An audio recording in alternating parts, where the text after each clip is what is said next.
Hail to the Queen. New battleground detected. New hero arrival. The Queen of Blades. This should be fun. Don't worry, I'll make this quick. Having fun yet? Please, you had best be joking. Oh, you really don't seem to be up to this task, do you? Oops, I expected so much more. Do you ever shut up?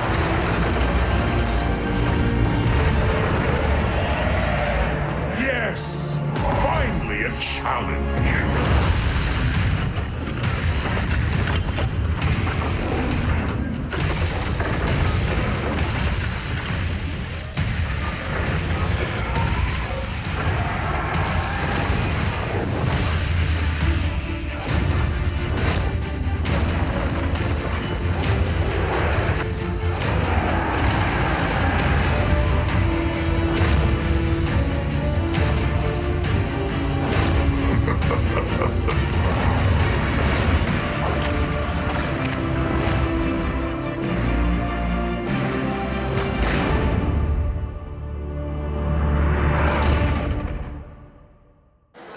Wow, I think we can agree on the fact that Heroes of the Storm's got the coolest features, or the coolest new features, of all Blizzard titles coming, guys. I think I'm going to put in for the rest of the day to take off so I can go over to Hall 6, Hall 7, Hall 7 and play. Right. I'm done. See you. I mean, we've seen 2 new battlegrounds, all StarCraft theme, Warhead Junction and Braxis Holdout. Wow, Grubby, I mean, you're the expert on this because you had the privilege already to stream it. What did it feel like? Very cool. On Warhead Junction, you can pick up warheads at the junctions. And, nice. You can use them to fire off channeled missiles on the opponent's fortifications, or, as I saw many players try, on heroes. But it's a very telegraphed ability. It does 2,750 damage, double in the center, so up to 5,500 damage. That takes off half of outer fort's HP. Really sick. It can also damage heroes by a lot, but only to a maximum of 30% of their maximum health. So it will do maybe 200 damage on the Murky, 300. On the Cho'Gall, it could do over 1,000. So it's very strong. 5-man entomb, and then... Oh, yeah, what you mean is... And then like 4 people nuking him. You mean Thrall Earthquake. Thrall Earthquake, Entomb, and Force Wall. And Mopsy Mosh Pit, when it happens. It's a very cool mechanic. The nuclear missile never gains in potency over time, at least in the current iteration. But it will spawn more nukes already. So it's very cool. But to get back to regular schedule, guys, of course, we're still at the second fall regionals for Heroes of the Storm in the European region. And we're currently finding ourselves at Group B with the elimination match between the Jabronis and GIZ. And elimination match means the loser is a goner. And they will no longer be able to compete here. And they're also, you know, stolen their chance to actually qualify for BlizzCon. So it's a very, very important best of 3 to say the least. All set being taken away here from GIZ banned. I mean, we have Sky Temple, of course, as the map here, as a starting map, so Falsa with the global is immediately banned out. It's actually interesting that we see GIZ banning that right away. They played with the triple global the last time we saw them, on a different map though, but there's still that Dehaka and also that Brightwing Loom in the background if you want to get some global presence, and they have shown the willingness to commit to those heroes.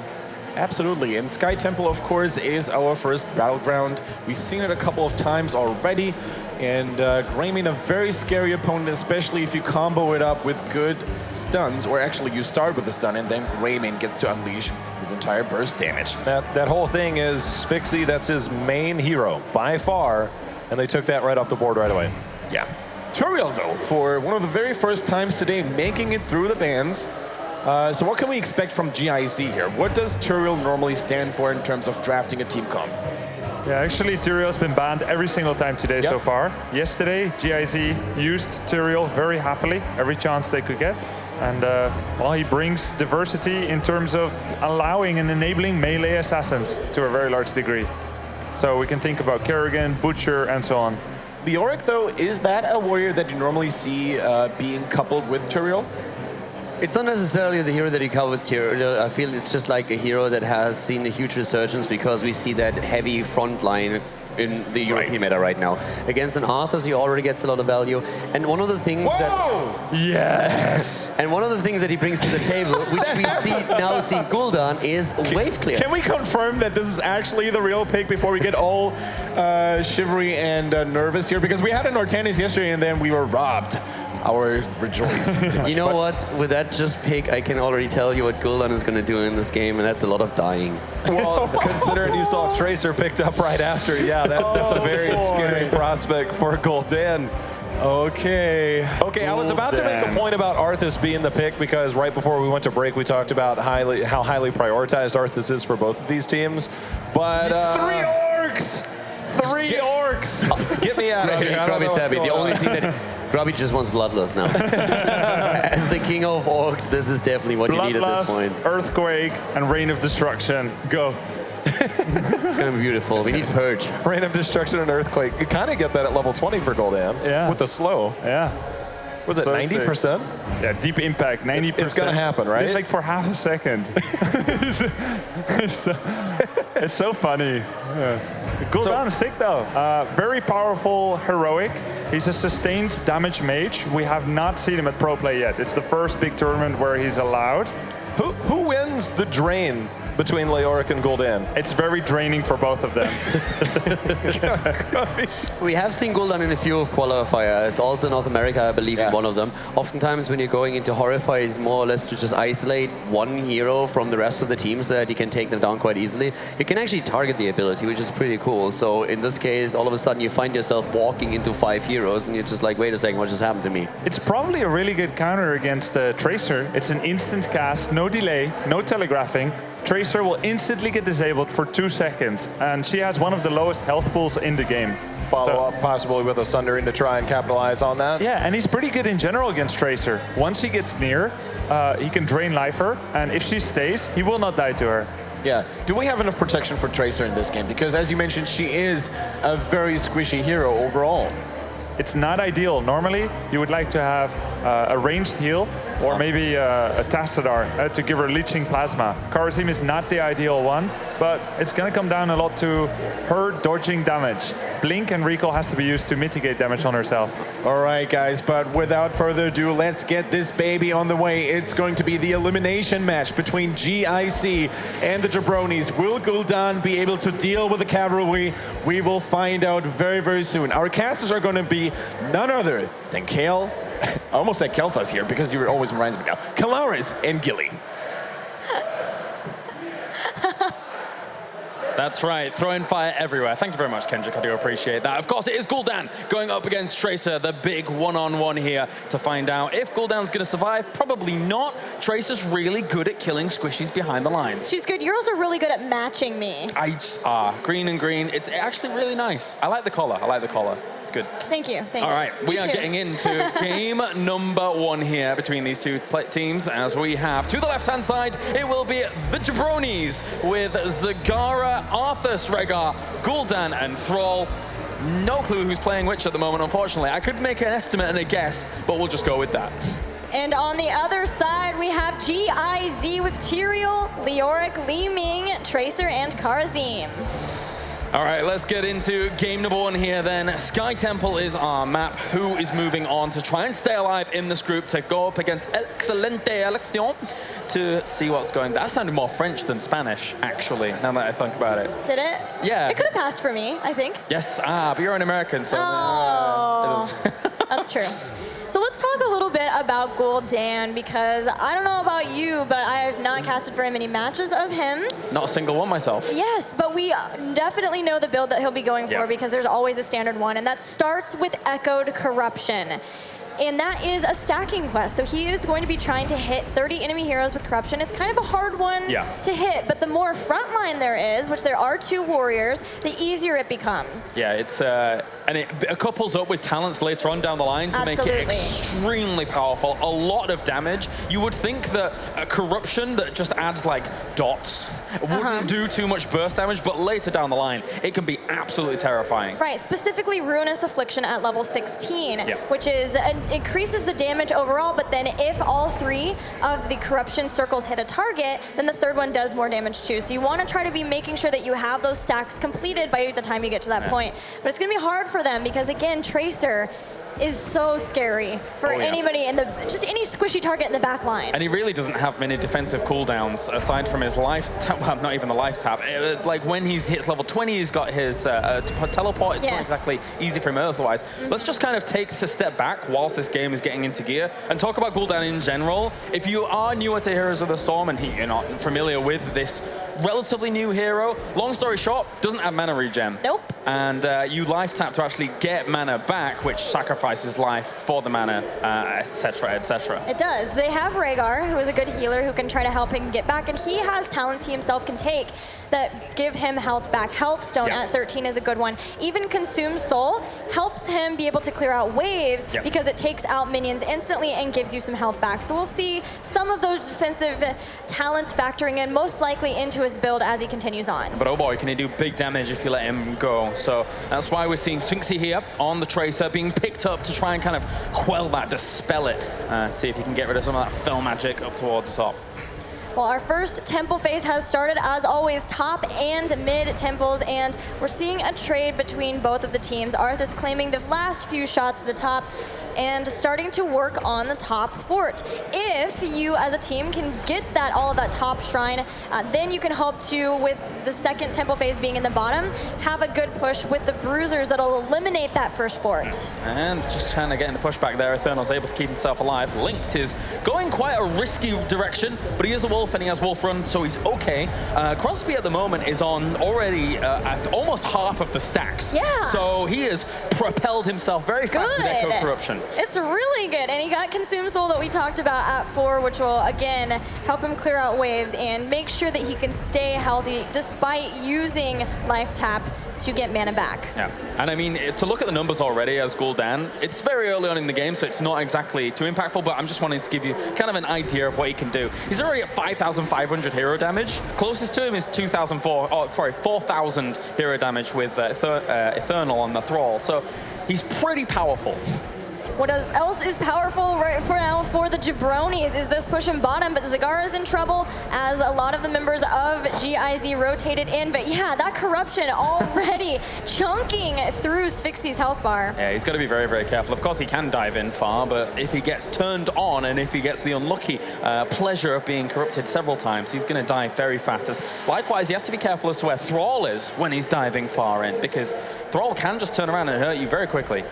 The nice thing, I always thought that when we'd see a Gul'dan, it'd be a double warrior, but there still is a strong front line between Thrall and Arthas. And with the slows that Arthas has, slows from Rhaegar 2, potentially a Maw at level 10, and even roots from Thrall, there are a lot of people to hold them down, slow them down, so that Gul'dan and Crosby can throw out Corruption a lot, Fell Flames too, and try to nuke somebody in the process. And I like on the other side, the Leoric build that we're seeing out of GIZ at the moment. It's not a Drain Hope build because they're not going up against double warrior, so they can get away with this, and it's actually just block, hardened bones, things that are going to make him more survivable against all of the kind of damage. Although, talking about surviving, unfortunately, Tyrael will not. Nope, he will use his trait Archangel's Wrath to clear out a minion wave almost, and next temple phase has begun. Lunarn holding on for it now, but he's going to Radiant Dash over the gap to Kuni-chan with the rest of the Jabronis coming in to hold this temple, and Tyrael not here. BKB's going to stay up the top, try to clear out these bruisers and not let what we were talking about earlier happen, where they get the free fort for the Jabronis. And interestingly, GIZ has gone without cleanse. They're just going to run full heal here from Karazim, which is fine. I mean, overall, there's not huge amounts of lockdown, but there is still the threat of that lockdown being impactful with the Howling Blast, etc., especially with the Wolf coming out from Thrall potentially down the line. Yeah, I think the big thing I'm worried about is if there is a huge Devouring Maw and then followed up by an equally big Howling Blast to hold everybody down, they're not going to get out of there, but the hope is maybe that they can just heal, sustain through it, but I don't know if that's going to be the case for them. They're going to try to jump up into the top,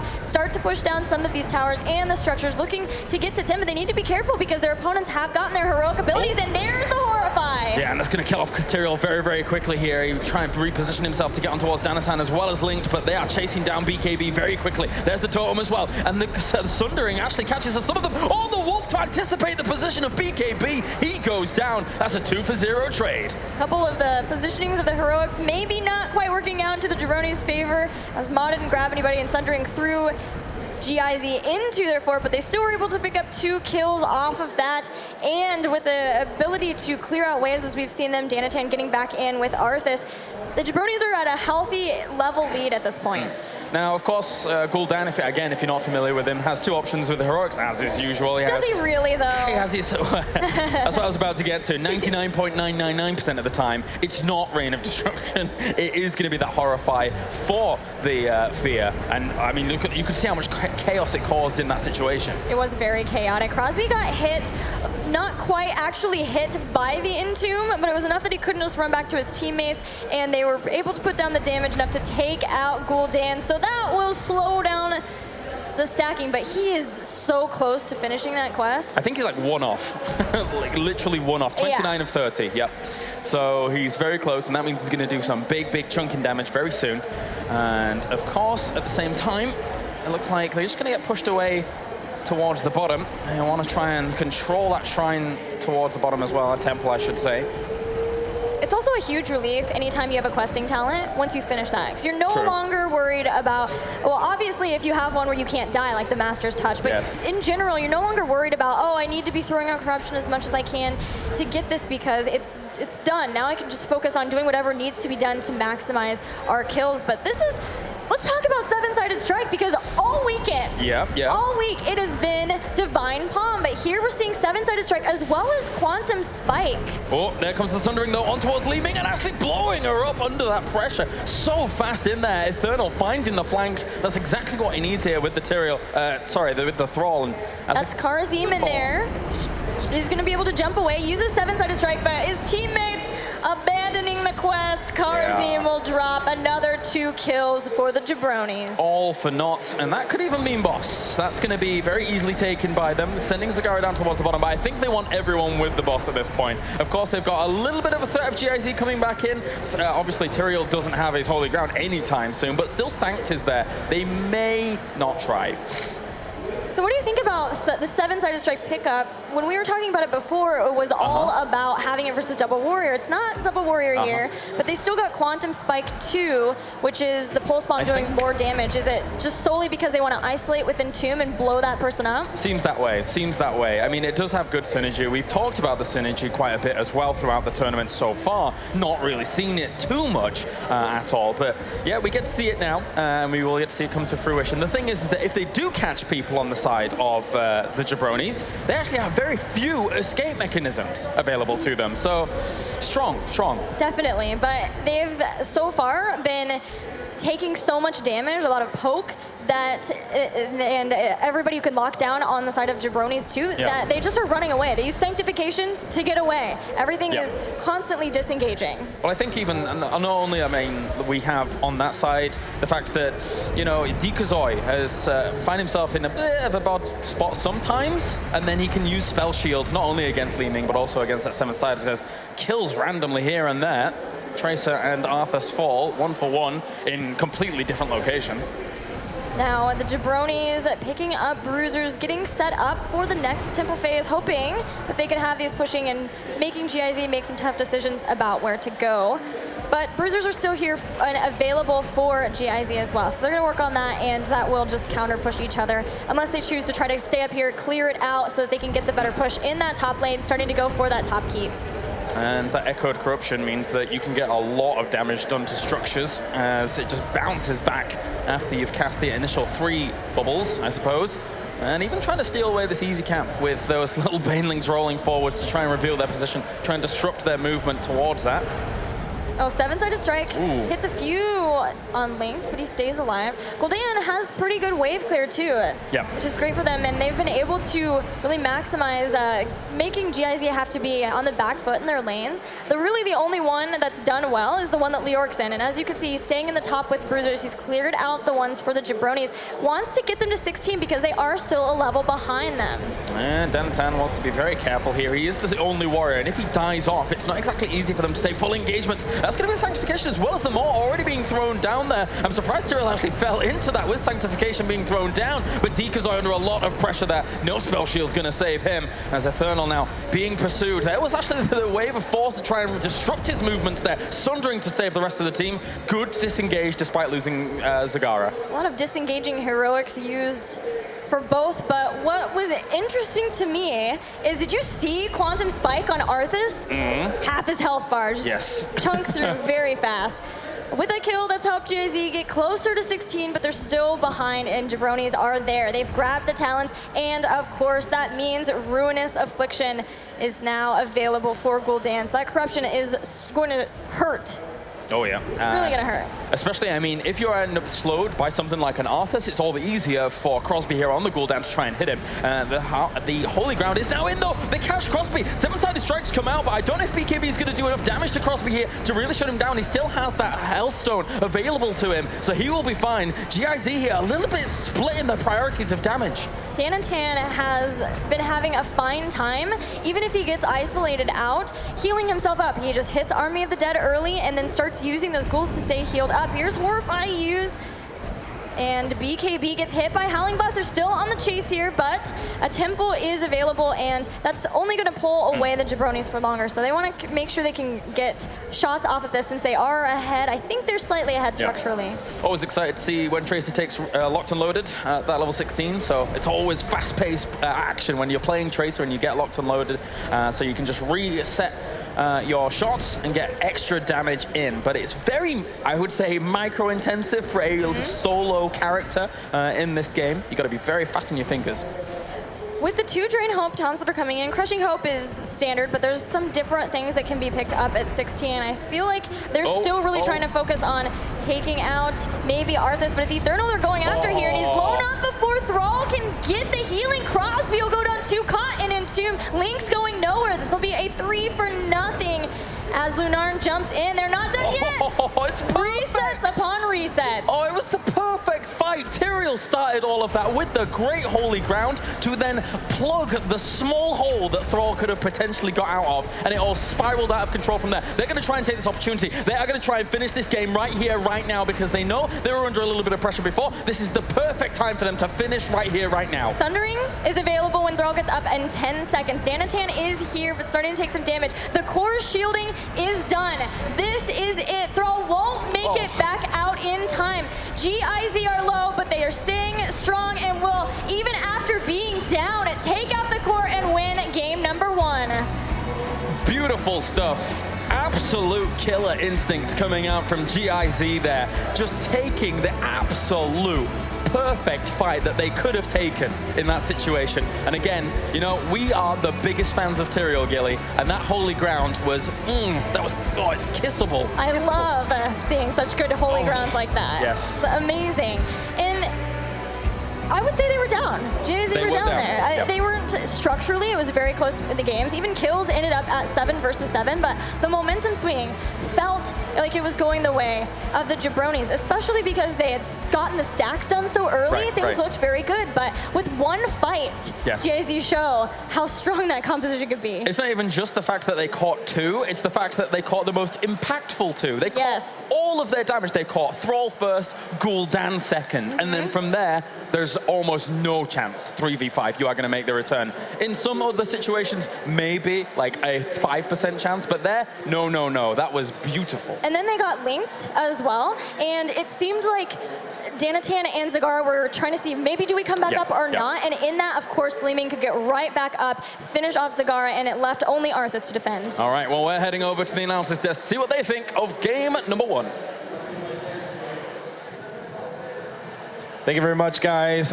Man, Gul'dan just didn't work out, but in his defense, It actually worked during the early mid game. Yeah, I wanted him to work out so badly. We don't see him a lot. It's 3 orcs. He's the newest hero. He's badass. He was cool in the movie. I really wanted him to work. And then he was like the first death, and then all the 3 orcs fell at the end. It was really a pity. I was like, if Gul'dan match wins here, I'm going to practice the crap out of Gul'dan, but it didn't work out. He said that to me. We were sitting watching that game. He's like, if he wins, I'm practicing. Is there anything that could have gone differently if Gul'dan hadn't been chosen, or do you think that it was actually a legitimate pick here? I think it was a legitimate pick. I mean, if you look at that last fight, it was kind of typical to what we saw. It was just the positioning where that was, the holy ground locked in Thrall. But at the same time, the Entomb was on the backside locking in Crosby. They had done that before, except their damage was completely split. They didn't necessarily capitalize on those moments. It was Tyrael that made the play, and then they were able to follow up, and then the Li Ming resets was landing every skill shot and just blowing people up. So I think that it could have worked. It's just they got caught in a really bad spot, and it was the worst spot possible at that time. On the other hand, would you say, Calder, that Tracer was a specific counter to Gul'dan, or do you think they would have chosen it anyway? I think that they would have chosen her anyway. Like the way that worked was like it did a lot of damage for them. They were able to chase with her quite a lot, and you have that constant pressure. We've been talking before already how maybe Gul'dan is even able with the Horrify just put her out of position a little bit. The problem is if you are already being chased after Leoric drops an Entomb and you are on the back foot, and Tracer is in Paradise, and she can just like run in and dish all the damage out, and there's very little you can do against it. So she just thrived in that situation. And the synergy between Tracer and Li Ming, especially in that last engagement, was just ever so beautiful. For now, though, we're going to take a look at the second draft here between the Jabronis and the GIZ. Battleground is going to be Towers of Doom. Once again, we've seen plenty of games here on this Battleground in the past, and Falstad and Greymane being taken away here. Same band as the last game, by the same actors as well. Which means that we have the Vikings on the table. Ooh, that is a very good point, Calder. And for Europe, that's actually not really all that common. Now, of course, the question is always, do you have a player that feels confident enough in his Vikings performance to play on this lane? We have currently in NA, Vikings starting to make a bit of a comeback here in some of the qualifiers. We don't see it all too much, but in Europe, it's usually like an immediate ban. I don't think it's a free win, but it's definitely like very, very, very, very strong on Towers of Doom. Yeah, especially if Falstad is already banned out and you get your hands on it, because that is just nasty. But it's just insane. Isn't it insane to you that it doesn't happen? I actually feel like in this case, if they don't start to pick it up very soon, then it feels to me like they don't have someone on the team right now that feels confident enough in their abilities to play Vikings to an extent that they can actually survive here. Yeah, okay. I think that's got to be the case, and because I don't know how many people. I know Hasoabs plays a really good TLV. One more thing we want to throw out there. GIZ played Dehaka. I actually feel that with Dehaka, they might just say, hey, if you pick Vikings, we are okay with that. We're just going to use Dehaka to just like chase them down. Yeah. That could be one of the reasons why they don't even think about going into them, because they say, we have an answer if you do it. Right. I think that works if the Haka picks up enhanced agility to chase them down. But if the Vikings is like very aware of his positioning, I don't even think the Haka properly enough counters them. But yeah, you have to have somebody there that can follow up. Whoever's in that lane, they have to be able to follow up and get that kill, and he has to be able to land his tongue. Yeah, another notorious Vikings hunter could, of course, be Zeratul. Sure. Always good to take down an individual target very quickly. But it does indeed look like both teams don't have someone who is like, really does oh, look I like got this with Vikings. Because Vikings is also not a hero that needs to be saved until the very end. Usually you can just first pick it and be done with it. Yeah. So we don't talk about them anymore until they make their appearance, until they get lost and find their way into this game. Yes, sir. Well, the fact that we now have Tyrael and ETC on the board, I mean, that's just solidifying your front line early. I mean, this European meta, I mean, there has been such a huge priority on the front line and early. The Jabronis, for the first time, actually going away from Arthas, and they're going in. They stole the Tyrael pick away, and you can only imagine that. I highly doubt we'll see stage dive Judgment, and it'll be more like Sanctification, mosh pit. There's the Vikings fan, okay. We have Kunichan on the side of GIZ, and in the past, I mean, I don't even know when exactly I saw him the last time play Lost Vikings, but he played them like way back. So he could definitely play them in this game as well. And the Jabronis, they just want to play it safe here for now. And I don't really blame them. I feel like it's good that they banned them out. They're just like such a force to be reckoned with, especially with the Mercenary lot on level 4. It's so powerful here. So you're trying to answer here, how do you stop Sanctification protecting a mosh pit from being cancelled? You've already got Wailing Arrow, which is a pretty compelling counter, but what else do you do to stop that from hurting you? You can spread out and have a team that can work by themselves independently, like Tracer, or Do we see like the Tassadar now? Falstad, but he's not available. Tassadar is possible. I feel like with Tracer you got to have damage. Like Tracer reminds me a lot of Illidan. I make this equation or the similarity there. I think is that she can go in and do a lot of damage on very squishy heroes. She can 100-0, but I feel like she always needs somebody to either follow up or she needs to follow up on something else. She's the finisher, yeah. Yeah. So you need sustained damage. Oh, I like that. How about double Tracer? Yeah. Taking a page out of the French team.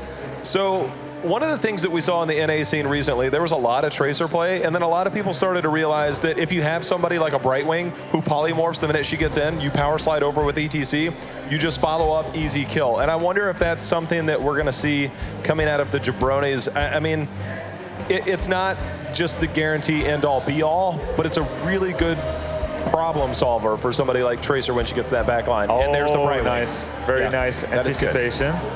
And it totally works. Solo support Brightwing against this.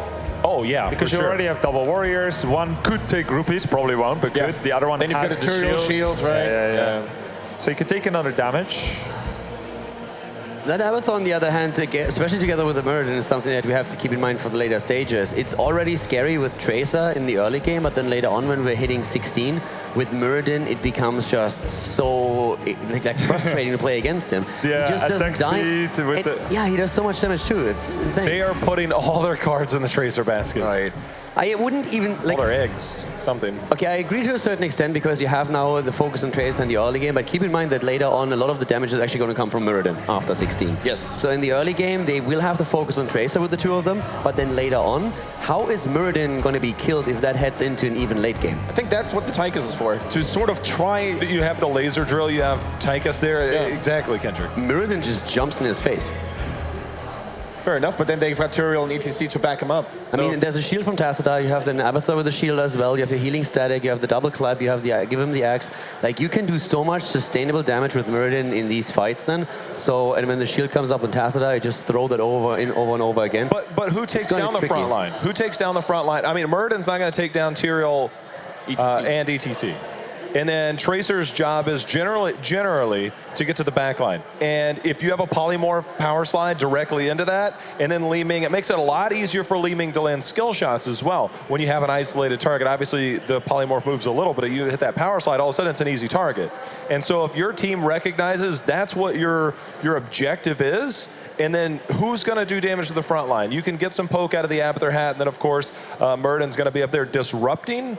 But Tychus is going to be right there. Tassadar is a pre-shield for Tracer, and I'm not real sure where their damage comes from. As you can see, the discussion is still, raging on here at the panel. So it's going to be even more interesting to see what the teams then put on the battlefield in the end. Our casters are ready. Everything's on the line here for GIZ, the Jabronis, currently behind 1-0. But the casters are ready, as I said. Kalaris and Gilly take us to Towers of Doom. Thank you very much, guys. A composition that strikes fear into the heart of some Europeans in a Tracer, Abathar, and Tassadar. One of the most annoying things of all time to play against, because even if you have hopes of killing Tracer, you're probably not going to kill it with an Abathar and a Tassadar. No, that is shields for days, and I'm not sure what kind of build we're going to see there. Maybe even increased attack speed, but either way, it is going to be a tough job for the Jabronis to try to take her down. But here they are, the Jabronis in the blue with Tyrael, Li Ming, ETC, Brightwing, and Tychus. And of course, over to the other side here, we have GIZ with Stork playing Sylvanas, Sphinxy playing Tracer, BKB playing Muradin, Kuni-chan on Abathar, and Lunan on Tassadar. So let's get into game number 2. They are currently one game up here, and in this best of 3 are GIZ, and they chose to pick this terrifying composition. Now, Kalaris, we had heard from the panel the idea of double Tracer, but I was wondering myself, would this be something where they would want to go for a monstrosity? Or do you see double tracer very much in this kind of It's crazy happened in Europe. It's happened, but it's definitely not a massively common thing by any means. I can completely see what you mean by the monstrosity. It's something that you would much probably rather just have the hat on tracer, Yes. because you have, as the panel said, put a lot of those eggs in the tracer basket. So you may need to make sure that that tracer basket has a hat at almost all times. And it puts focus on the bell tower trades. Yes. Which is not always a focus from teams, but when it is, it adds even more annoyance to this composition to play against, because even if you win a team fight, you are going back to your lanes and trying to trade out those bell towers or just claim them back if they have been taken away from you. Of course, Tyrael is picked even in death at level 1, which means that he can use all his abilities once he dies off. And Crosby is going to go down here if he's not careful. Abatha poking away with BKB, trying to help out. That will be first blood, going over to GIZ. And I just want to go back to the point that I was making about Tyrael, is that even in death here, might be helpful in just adding that little bit of extra damage that they're going to need when it comes to actually killing off some of the members of GIZ, because they're going to need every little bit they can get with an Abatha and a Tessar, constantly shields, etc., etc. Yes, especially worst case scenario, if they need it to try to get his team back. If he's the one who goes down and is like, I'm going to shoot you, see where this goes, that does 25% more damage, then potentially that would be a way for his team to disengage. But of course, they want to be using that to do more damage so that his team can continue the fight, continue taking them down. But we're going to have our first altar phase spawning soon. It will be the top 2 and the 1 in mid. It feels like our observer's fallen asleep. I'm not sure. There we go. We're back now. I think we're on the wrong observer camera there for a moment, but it looks like we're back on the right one. That is good stuff, as we do have Ethernal just pushing BKB away, and Danatan just keeping this slow. It will be a trade for trade towards the top, but it was Abatha at the top, which is all important. This is why Brightwing going to the top was important as well, so that she can join the fight. Likewise, Abatha can join the fight here very quickly.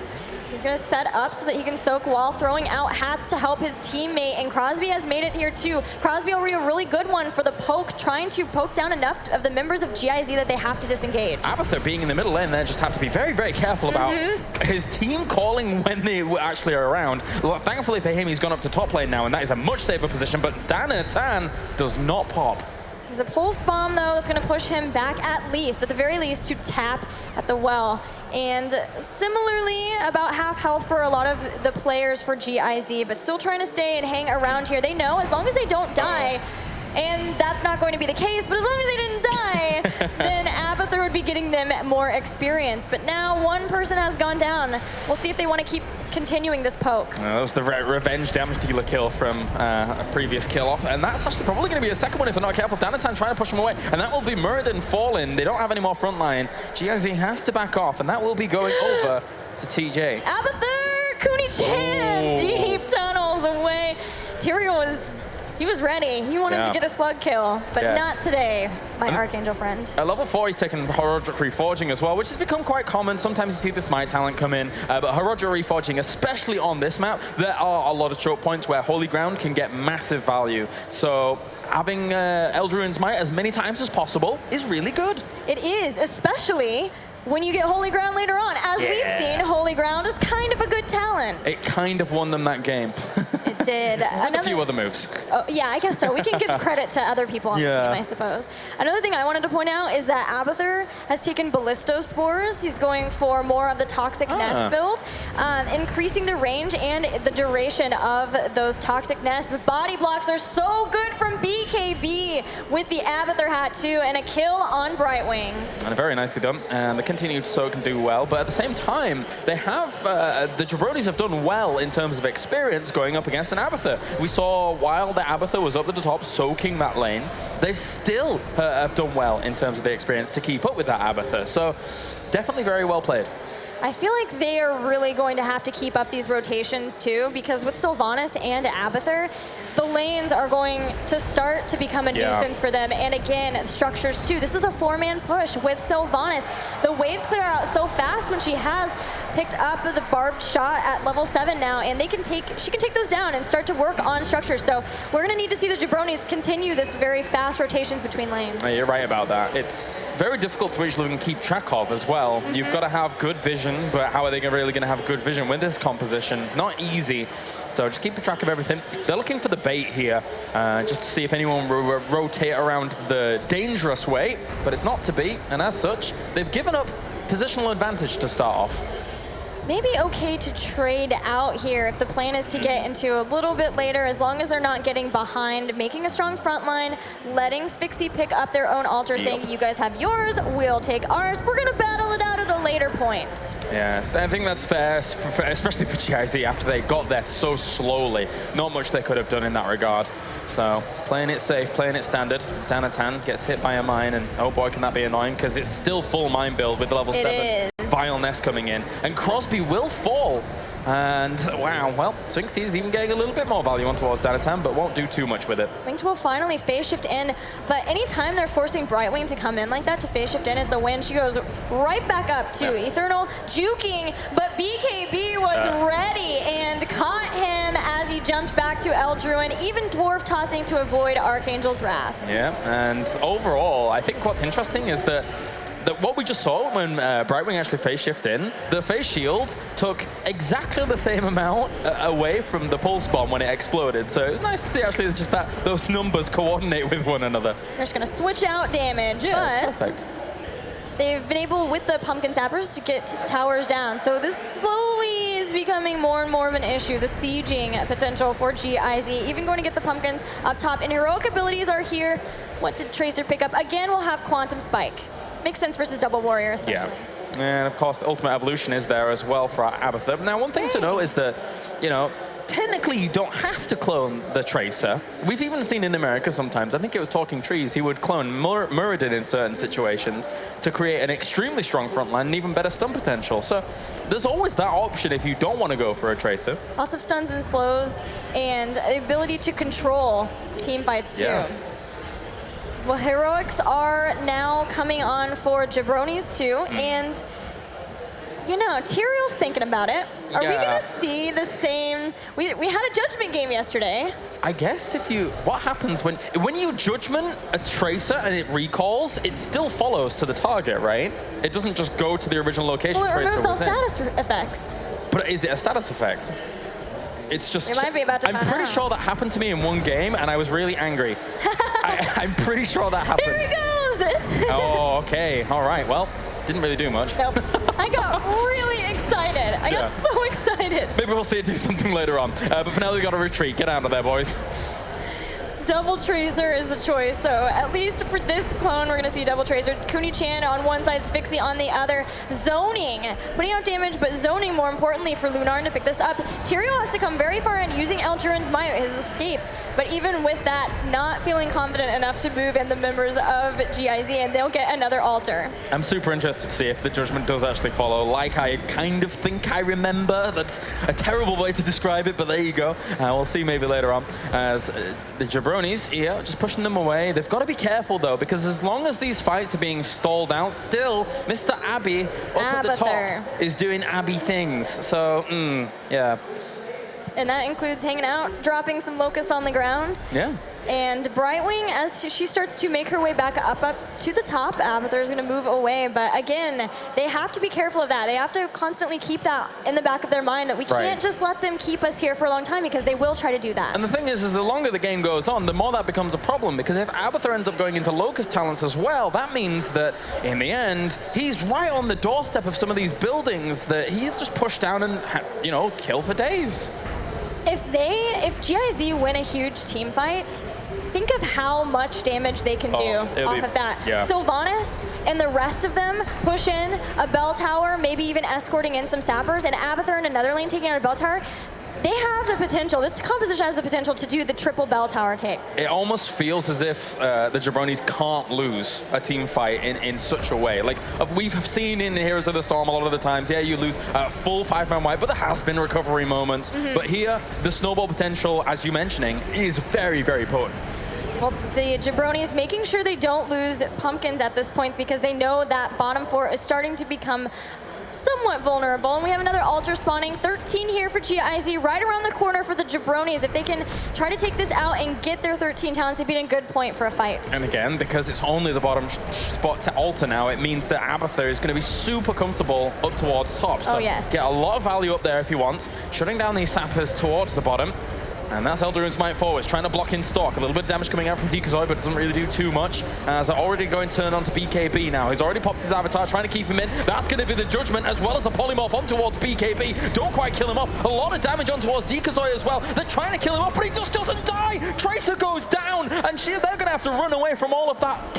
Jabronis are so low, but they survive completely. They do. It was a big mosh pit. The follow-up Wailing Arrow to allow BKB to get back was so good. It was amazing from stock, but they still did lose Tracer, and that will mean an altar for the Jabronis, as well as experience in breathing room, constant breathing room, anytime they can win a fight like that. It makes me wonder all the while, it's like, well, if Tracer's going to get shut down like that, how are they supposed to make it work in those situations? That is a scary thing that the Jabronis were able to deal with very, very smartly there. So now BKB, well, you may have gone a little bit too far there, my friend, but he will be able to get away thanks to shields, shields, shields. Yeah, Lunarn would have had a force wall soon-ish too, even though BKB had used his dwarf toss, and no further deaths for GIZ, and they can go back to their distractics, maybe even catching here Danatan. That's a big force wall. It forces them to go the other way, back down. And again, Abathur hanging out on top, soaking for free, feeling on top of the world. Very much so.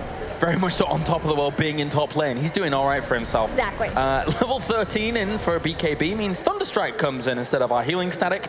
So he's just looking for more blow-up potential really on people. I mean, it's BKB. What would it be without an aggressive build compared to a more satisfyingly sustainable build? He's got shields for days. He doesn't need to heal himself back up. He wants to section someone up and take them down.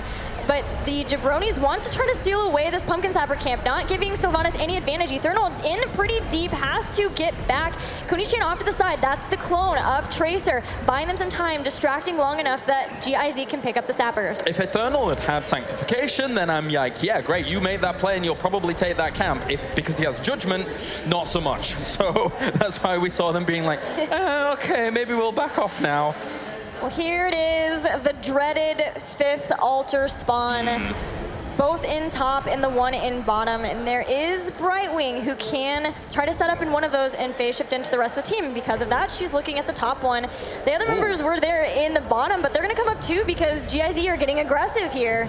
Whoa, very aggressive. In fact, we're going all the way past this bell tower, but Blink heals away there for a moment. Kunichan will grab the one over to the right-hand side. Nobody's on any other at the moment. Actually, if he has Deep Tunnel, he could go to the bottom, and he is gonna as well there while this fight is going on. Oh, Tassadal's gonna die very quickly here if he's not careful. That's a great mosh pit, and at the same time, they will get pushed back. They're gonna kill off everybody, but Kunichan's doing what he needs to do. He got 8 shots. But Tracer goes down. Okay, yes. Kunichan has cloned Muradin. Other Muradin gets away, that's BKB. The clone will be dealt with in short time, and Crosby will at least pick up one of the altars. What an interesting... That was a crazy situation. Yeah. That was really weird. But Abathur's still down towards the bottom, soaking as well. And actually, because they sacrificed so many men for that fight and for that trade, they're going to lose boss anyway, and then it'll be equal as a trade as a whole, but without the boss there being afterwards. No, but BKB needs to get away. Dwarf plus out, Grenade pulls him back in, and just as everyone else were coming back into the fight, they lose Muradin. All right, I like it for the Jabronis now. Yep. that was trade. The tiebreaker. Yes, that was the tiebreaker. It's like, BKB alive? No? Yes? Oh, okay. So now, there's a lot of pressure being put down on towards bottom bell tower, actually. They're all quite low. Half health here, half health towards the top. They do have to be careful still. 16 is here for both teams. It's a really big one for the Jabronis too, as Mirror Ball is here for more poke, more damage, more blow-up potential, of course, poorly Ming, but also greater polymorph. So now if they can properly polymorph Tracer, she's going to be caught in that for a 0.75 seconds longer, and that might just be enough time for them to take her out, eliminating a lot of what GIZ are trying to do. And Sphinxie coming up towards top, Judgment on towards Sylvanas. It's not easy for her to get away, especially with the Haunting Wave. She knew she was probably going to die after that Haunting Wave was basically interrupted as a whole by the Judgment and the extra stuns coming out. Great little hit for the Jabronis there. They've used Draken Laser Drill, and it's on Spixie, who's being shielded, but BKB is the one who's under fire, and he'll get taken out too. That's 2 kills for the Jabronis again, and this time an altar is available. Well, that is going to be over to them for sure with the 2 down. Not easy for the GIZ to really try and deal with that. And also it's going to have to mean Abathur probably going to have to reposition as well. Not exactly easy for him to sit around to the bottom. Ooh, rotation towards the top. Looking for Linked. He can blink heal back to something. He's he's going to teleport. Oh, he does. The pulse bomb. He goes with him. Oh, no. Sorry, Brightwing. You're like, yes, no. Oh, it was clutch, almost. Almost. Well, at least the Jabronis get another altar, and now they're in the lead for core health. So that's a huge win for them. They're able to keep GIZ at bay, even the split push. They haven't lost a bell tower yet. The top one is the one that's closest to going down, but in being able to pick up these important kills, it makes it scarier for Abathur to ever want to go out on the map.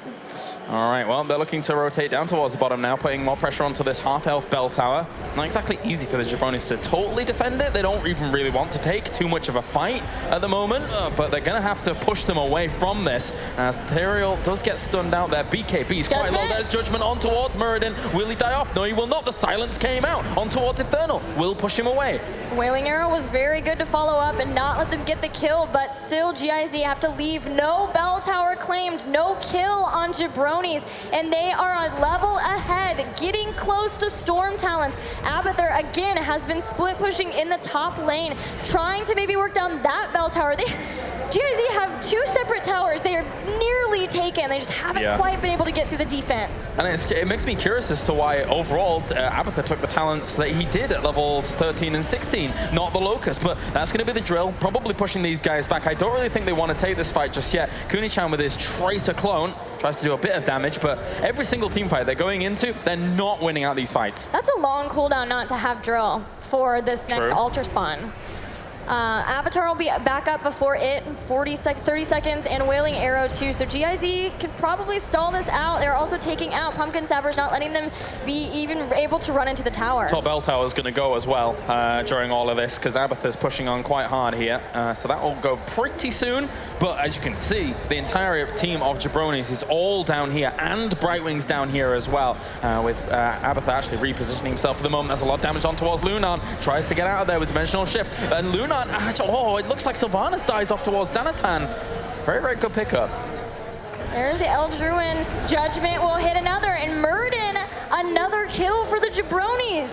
There's a tower here. Are they going to try to push in first before? Oh, no, they've already picked up the altar, but they're still going to steal this away. This is perfect, because when I was looking at the GIZ's position, I felt to myself, the one advantage they had was the fact that they had 2 of their opponent's bell towers so low. But with the Jabronis now picking up one of their opponent's bell towers, that takes so much pressure off the idea of a comeback ever happening for GIZ. Especially because it's in the same lane as one of those low ones. Spixie and Lunan trying to stop the Jabronis. These are ones they could try to escort in, especially with Sylvanas still in 10 seconds. Normally it's very hard versus the Sylvanas, but they're just going to leave that go. They want to make sure that they get top back, as it will drop here. But if they can quickly bring it back up, then they have the potential to have 5 shots with the next altar. Yeah, this is the smallest buffer that GIZ now has. They need to Kuni-chan, you're not the guy to stop those, my friend. No, distract. Just keep dancing. Keep dancing. Oh, no. Oh, what? Okay. It was a nice attempt, but he let 2 through. The entire team was up here trying to battle the boss, and they lose that as well. It looks like Jabronis here are bringing this fight almost to a close. 2-16. A mountain of a comeback is needed for GIZ. And what will they do? Maybe they can finally take down that bottom bell tower, but they have to get claim their own back first. Moment of the tournament, Abathur dancing around 3 sappers, hoping that they just keep shooting at him. I can't believe, but at least they'll take this one towards the bottom. Maybe they can now retreat back and claim the one down there as well. They're still in this. They've got level 20. They can still do something unless 3 shrines come up at a time, but it's only the one at the moment. These are just going to be traded. Potentially. Although with that spawning, they might have to leave before this. Yeah, because they don't really want to give that up. No, but yeah, they down leave. positionally, are they going to get down here in time? They're starting to run. I don't think so. GIZ are going to set up the trap. Uh-oh. There they come in. BKB does not hit anybody with the Storm Bolt, so they're going to stall as long as they can. Tracer started to channel this. Spixie bring this in, but... Inferno. Repulsion. Go, go, go.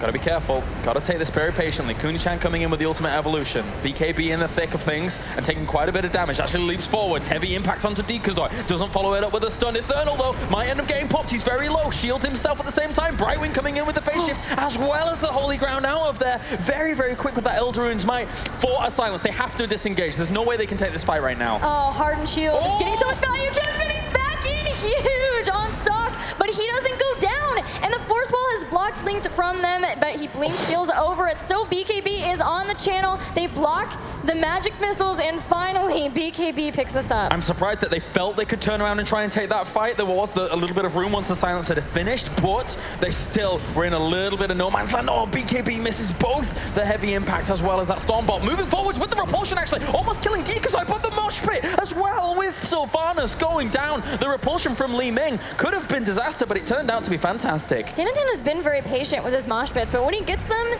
they always get a kill off of it. And he's power sliding back in, being aggressive despite his low health bar, but somehow still 2 more kills for the Jabronis. GIZ overstayed their welcome towards that bell tower they believed was theirs, and now this is going to turn around here once again. I mean, it was already very much so in favor of the Jabronis, but GIZ was trying to mount that comeback, and now it's all but done. It's going to be very difficult for them to try and save themselves. There's only 2 shots left. Only 2 shots left, but it is Towers of Doom, so the comeback is always possible. But no Sylvanas here. It's time for the escort. Pumpkin Sappers. This time, we're seeing the Jabronis get set up to escort them in. Where's our Abatha? Where's the dancing? Come on, mate. Where are you? I don't think he wants to come stand out in the middle of this. Yeah, this is going to be difficult for them to stop. I'm trying to even blow up Tracer, even the repulsion after the knockback there from ETC. And that should be game number 2 here. Going over to the Jabronis. They tie up the series 1-1 here and push things on to a game number 3. GIZ really wanted to go for that annoying composition, but the Jabronis were having none of it. And I loved the Judgment pickup to lock somebody down so severely that they just didn't have the supporting to keep them alive. It was just Abathur and Tassadar to support, and that wasn't enough to keep someone alive from that amount of lockdown, plus the burst potential behind it. What's great is that they actually almost, in most of the fights, entirely ignored the Tracer. Most of the judgments were onto BKB, of all things, when you would see them just try and go for the blow-up. I think that was probably a reactionary thing, in part because BKB as the solo warrior oftentimes was taking a lot of damage before like the eventual fight would get towards the middle stages of the fight, and then obviously they blow him up with their Judgment follow-up. So it was very, very cool to see. Yeah, Tychus would whittle down the health bars since he is such a good tank killer. And then after the Judgment, they had both Tychus and Li Ming available to kill him. And of course, once Li Ming gets 1 kill, she can follow that up very quickly. And they would get Sylvanas at that time. And Tracer, it's like, great Tracer, but what can you do now? Not too much. All right, we are done for game number 2. It's time to head over to the analysis desk once again as we eventually go into a 3rd game. There we go, guys. Thank you very much for the casting. Wow, what a finish. It couldn't get any more exciting. Game number 3 is going to determine who's going to advance and who's going to drop out of the tournament, guys. And one thing that really stood out to me was that Turiel Judgment. At first glance, if you took a look at GIC's roster, you have a Tracer, you have a Tassadar. They all can dodge it very easily by pressing E. But in the end, it still worked. How do you explain that, JL? I think that there was actually a couple times they prioritized the target and didn't get the kill. They immediately shifted focus and got somebody else. But they were able to use it a little bit later to get some kills. So it was a tool. I think we actually saw it used, and then somebody completely disappeared, had to disengage from the fight, and then next thing you know, they're just killing somebody else. Yeah, I mean, like, they could always force the fights. Even when the Mirror, for example, jumps out because he was low, you could see Turiel darting in immediately behind him. It was actually like a bit interesting to also like see Muradin in that case then go for the stun on his jump, which I found a little bit weird because who do you stun? What did we talk about? Exactly, like who do you go for? I would have liked that damage a lot more on him, and even if you don't go for the damage, the heal would I feel gave him a lot more value because If you could still stun ETC in a mosh pit with the dwarf toss, I would have said, yeah, of course, go for it. But in this case, So you would have gone for what's your Stone target? Form, just to clarify things. I would have gone for the damage, but if he feels like he needs the survivability, I would have gone for Stone Form over the jump. He could have also gone for the super big dwarf toss, the one that makes you jump to the other side of the world. You know that one? To escape the judgment. Exactly. That would work out pretty well. Yeah, and we also saw a little bit of individual sloppiness throughout the game on the side of GIZ, especially that Headless Horseman boss moment. Exactly, Calder. Why don't you elaborate on that a little bit? I found it a little bit weird that they actually, I can understand that Muradin is like trying to get them low so that the boss actually takes them out. It's one of the most difficult bosses to take in the entire game.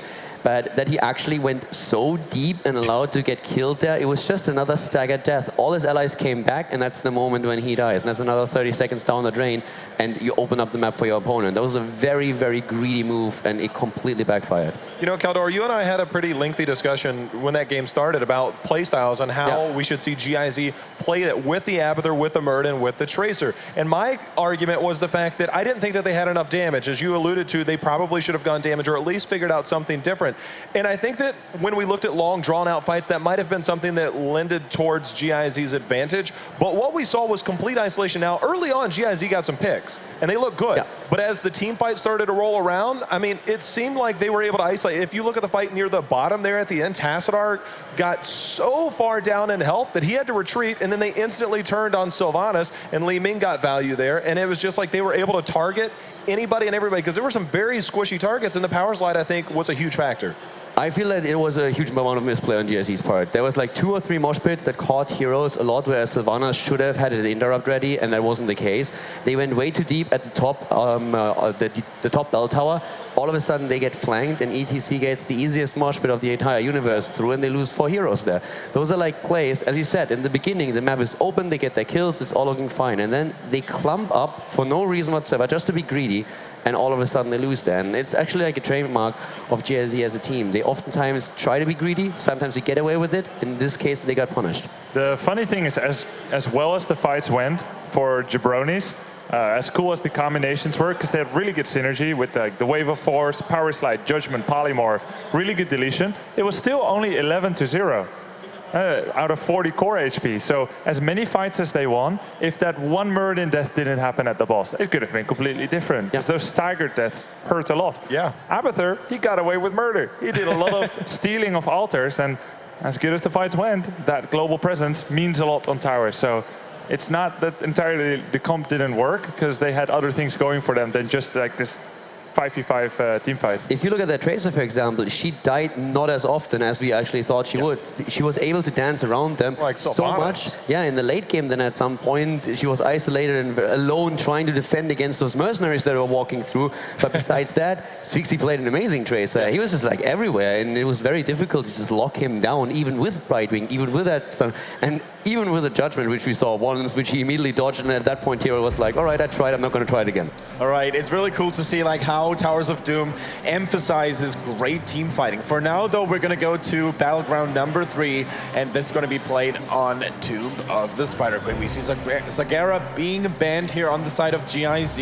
The Jabronis, what are they going to respond with? I mean, everything's on the line here, by the way, guys. Keep in mind, this is the elimination match of Group B, so the loser goes home while the winner takes on, of course, the Spanish team E.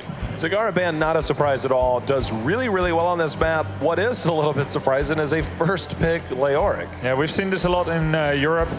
Yeah, he's super high priority, first pick, or the second, like the double first picks from the other team. Him and Zagara, just, it goes back to when Tomb of the Spider Queen first came out. First time, hello! He's back. I've been here for 2 events, and I finally see Zul in Europe. Boy, it's a miracle. Well, it still is one of his 2 best maps. So right now there is already Leoric against you. You need to do something to keep those rotations at least as an option for yourself, and that's where Zul then comes into play. And we have the Bone Prison together with an ETC slide, so there's already a lot of value out of the 2, winning the rotation and locking targets down. Time to bring in Chromie.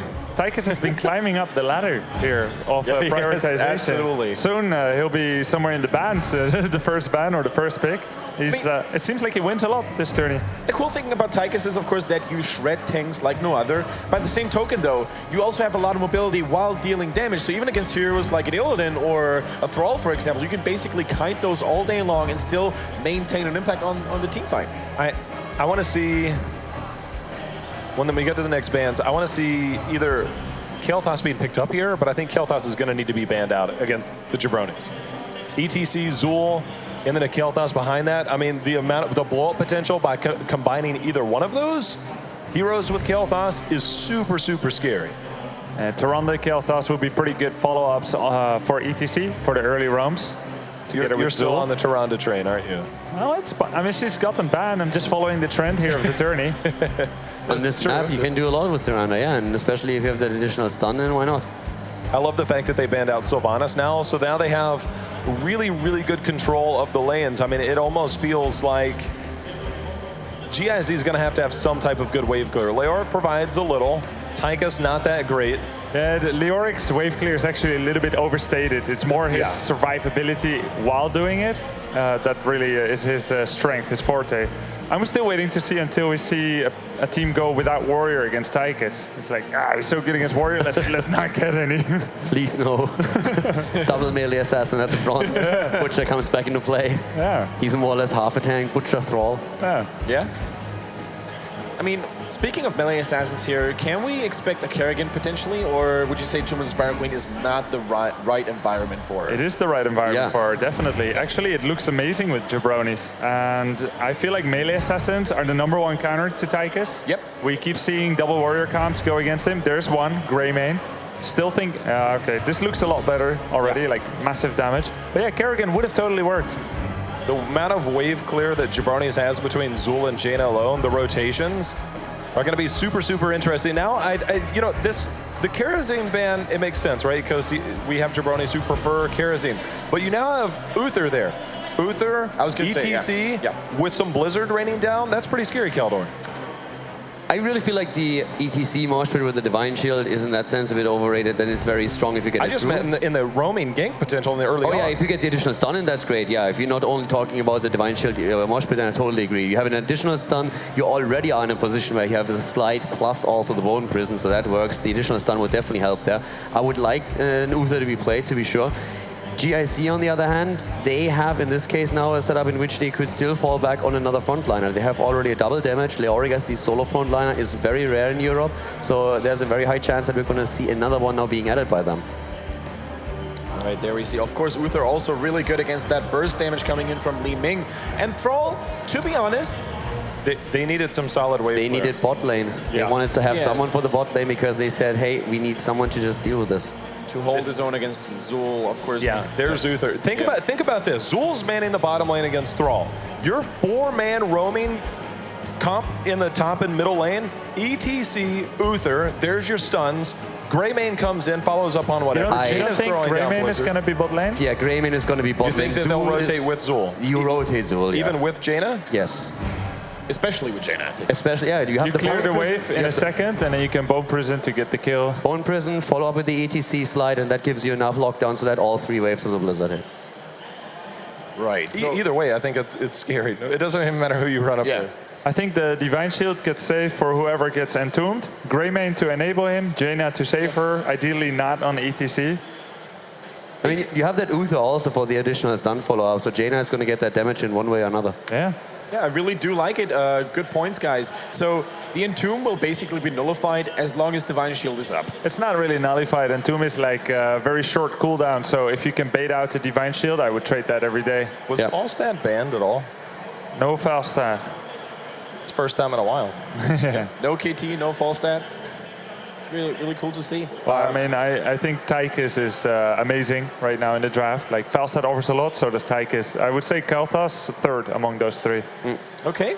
So if you compare both of these team comps, I mean, Zul actually making it in for the first time, who would you give sway to? Which one do you lean a little bit more forward to? I really like what the Jabronis have on the map right now. I really feel they're going to win the rotations quite easily. They're going to get their turn in. They should get the first web weavers, and I wouldn't be surprised if they get 2 in a row. If they get snowball here, they're going to take it. The scariest thing for me is after seeing last game, the potential ganks against Jabronis, they got to be very careful. All right, guys, but we're going to find out which team is going to advance and which team is going to unfortunately drop out of the tournament.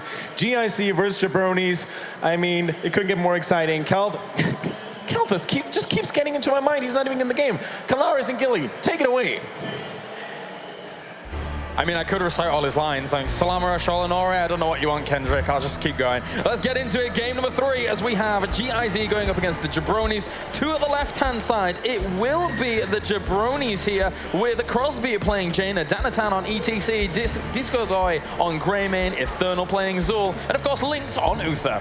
And on the right, in red, it's GIZ with Kunichan playing Li Ming, Rhaegar played by Lunara, Sphyxi on Tychus, BKB playing Leoric, and Thrall played by Stock. All right, let's get into game number 3, of course. This keeps one team alive in the lower bracket here of Group B, as it is 1-1. You win this, you go on to play against Excelente Excellion again, potentially for one of these teams, of course, in the Jabronis, and could be a little bit scary. We'll see how it's going to go. Yeah, it would be the rematch for the Jabronis, but of course, both of the teams want to get back to that point, want to win that deciders match to see who will get to face Team Dignitas in the semifinals tomorrow. Oh, what an honor. Yes, hooray. Whoa, that's a lot of damage going on towards Leoric, but he should be able to get away there with the Wraithwalk, so he is okay. Over towards Uther, it will be Wave of Light for level 1, so no doubt we'll usually in the European scene see that coupled up with a level 4 talent, so that you have a little bit of extra power behind it as well.